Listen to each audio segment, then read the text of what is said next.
Good day, everybody, and welcome to another edition of the Military and Foreign Affairs Network. I am your host, the Voice of Reason. I wanted to do an update on the ongoing civil war taking place inside of the former state of Ethiopia, specifically the ongoing battles that are taking place within the vicinity of Desse and Kombolcha.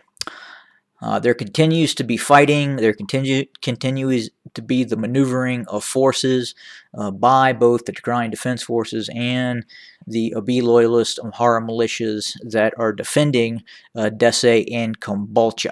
And we continue to see prisoners of war being taken and moving north towards prisoners of war facilities and camps, presumably someplace inside of the central Tigray region. We have seen video evidence of long columns of very large trucks packed with the Ethiopian federal and Amhara militia paramilitary units, prisoners of war. And again, we're probably looking now well over 10,000 prisoners of war that are currently being held by the Tigrayan Defense Forces someplace, we assume, near Mekelle or west of Mekelle. We continue to see battles taking place, losses being inflicted, and the movement of forces on both sides. Again, I've talked about the possibility of both the successful defense of Desse and Kombolcha on the part of the Abiy Loyalists, and the possibility that Desse and Kombolcha could be captured by the Tigrayan Defense Forces. I will say that unlike the situation in Weldia, where there was a negotiated capitulation and the federal forces, Amhara militias, withdrew with some resistance, and the Tigrayan Defense Forces simply moved in without much opposition. We will probably not be seeing that take place inside of Desse and Kombolcha. I would say it's highly unlikely that the Abiy Loyalists and the Amhara paramilitary militias will intentionally capitulate the city and move those forces out of Desse and Kombolcha. And again, I'll try and debrief on why that is. Again, there are tremendous amounts of forces that are involved in the defense of both the Desse and Kombolcha. There are significant federal forces. There are a significant amount of Ethiopian federal equipment. There are significant amounts of manpower in terms of Amhara militias and volunteer units that are operating within the confines of Desse and Kombolcha and just north of Desse and Kombolcha. But most importantly, if these two cities are lost, it would probably be a defeat that the Abiy administration, the Abiy, the Prosperity Party, simply probably could not overcome this sort of loss. So everything is being put into the defense of these two cities right now. So the likelihood of a capitulation is very remote. So with that being said, what are the other options that the Tigrayan Defense Forces would utilize to seize control of these two towns or one of these towns? Well, obviously the only other option, there are two options. One is to completely besiege Kombolcha and Desse. Again, you're looking at significant areas that would have to be placed under siege. You're looking at multiple routes into the city, as you can clearly see, and to fully besiege the city, not just from the north, but from the east to the west, I think is doable. But to also besiege the city from the south and not be subjected to counterattacks from militias located inside of the city and federal forces inside of the city would be very, very challenging. The most obvious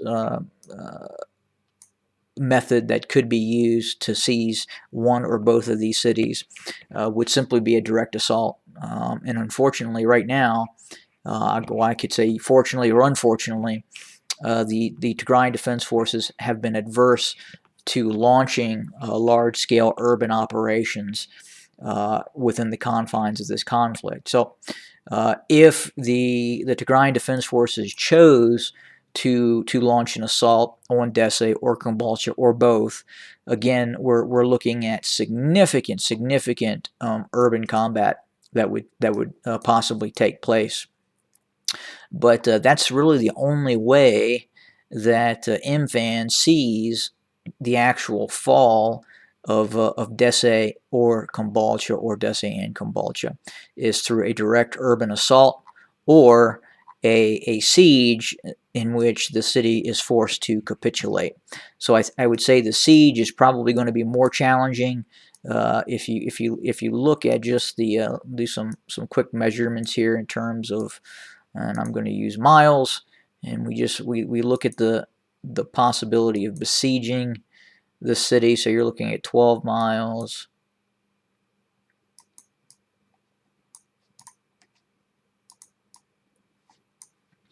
And to the south, you're looking at an equal front of another 12 miles. So, I mean, you're looking at lines around the city in excess of to prevent movement in or out of the city. In some cases, in excess of 40 miles around the actual city, which is significant to siege a hostile city with a significant amount of personnel inside of that city. So again, while in theory is it doable, it is. It's been done in the past. In this sort of scenario, is it doable? I would say unlikely. Next, again, the direct assault methodology. I would say that we've not seen it. We've not seen it occur.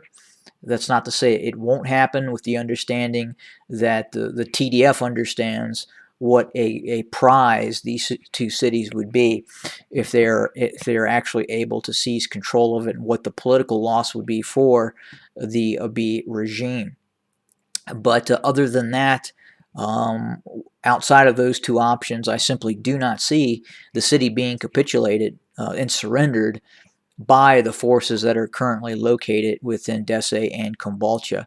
I guess it is possible, I guess, after a siege, but I don't think we're going to see the same thing that occurred inside of Weldia. Now, with that being said, I think certain routes into the city could be sealed off, and the Tigrayan Defense Forces could continue moving past Dessie and Kombolcha at some point. But again, that would be very dangerous to leave the amount of resistance that exists inside of Kombolcha and Dessie to your rear.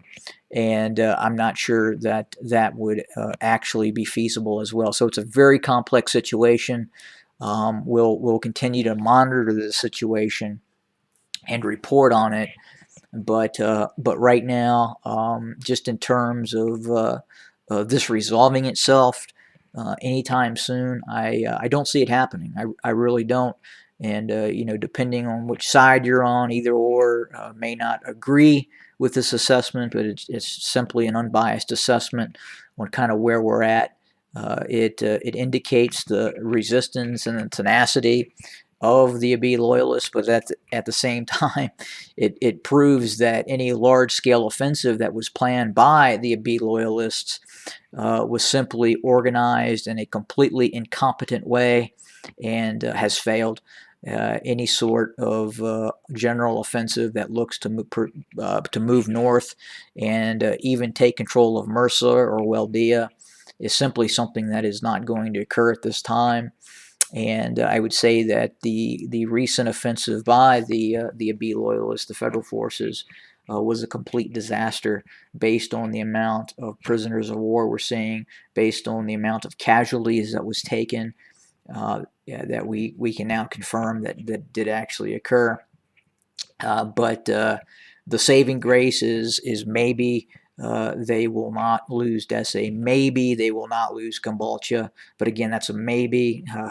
This again could change very quickly. We've seen significant momentum swings, and we will just continue to monitor the situation. We're also seeing the desperation on the part of the federal forces by launching these, in some cases, very dangerous attacks on Mekelle from the air, which, God forbid, they strike a United Nations aircraft or hit a United Nations facility or something along those lines. You could possibly look at more international intervention as that occurs. But again, you can definitely tell through the use of the indiscriminate use of aircraft on Mekelle. It is retribution in nature, and serves a very limited military goal at this point. Yeah, given the fact we're probably looking at 5 to 10 sorties a day by the Ethiopian Air Force, not very effective, mostly dumb bombs. Again, as far as the attacking targets, very, very, very ineffective so far from what we're hearing. We've even heard reports that the Ethiopian Air Force may have actually bombed a prisoner of war convoy heading north towards Mekelle. Basically, they bombed their own troops, but we're still looking into that as we speak. But again, we will continue to keep our eyes on the situation and report as events warrants. I hope everyone has a pleasant Friday evening.